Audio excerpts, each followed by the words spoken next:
नमस्कार मंडळी, जय श्रीराम. स्वागत आहे तुमचं एका नव्या ब्लॉगमध्ये. आजची सुरुवात सकाळची तर एकदम मस्त झाली होती, पण व्हिडिओ चालू केला मी दुपारपासून, कारण थोडं काम होतं त्याच्या पायात.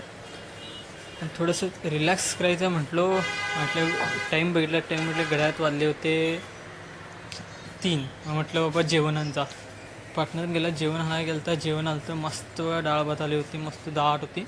आणि मारला जेवणावर ताबा एकदम दाबून. नंतर थोडंसं आराम करायचं म्हटलं तर हा बघा, नुसता फ्री फायर.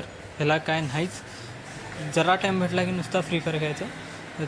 ते सोडलं तर मग आलं होतं आपल्याला मोमोजची ऑर्डर. स्टीम करायला घातलं होतं मोमोज.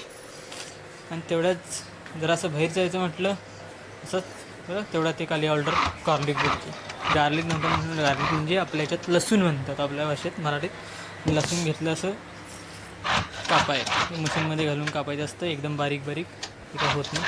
धरलं, गर्र गर्र गर्र गर्र फिरवलं, लसूण करून घेतली बारीक. कवडी बारीक होती. लसूण बारीक झाल्या म्हटलं गार्लिक ब्रेड कापून घ्यायचा. 8 पीस कापून घेतले. ब्रेड एकदम मस्त होतात. गार्लिक ब्रेड म्हणजे आपले टोस्टचे ब्रेड नव्हे, गार्लिक ब्रेड डोनेटचं असतं.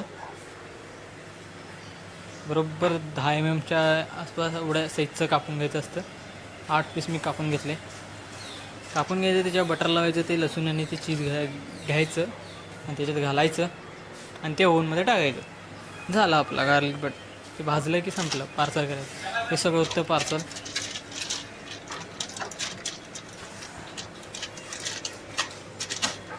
ऑर्डर करताना असा मतलब गरमी होते नाही, कधी एकदा बाहेर जाऊन असं रिलॅक्स करू असं वाटतं आहे. खूप घाम येतो. याचे नवीन पीसचं समोरचा टोक काढला आणि 2 पीस ह्याच्यातले काढले, म्हणजे टोटल झाले आपले 8 पीस.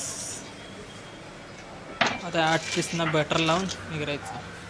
सगळी ऑर्डर झाल्यावर अशी असं मस्तपैकी एकदम बरं वाटतं.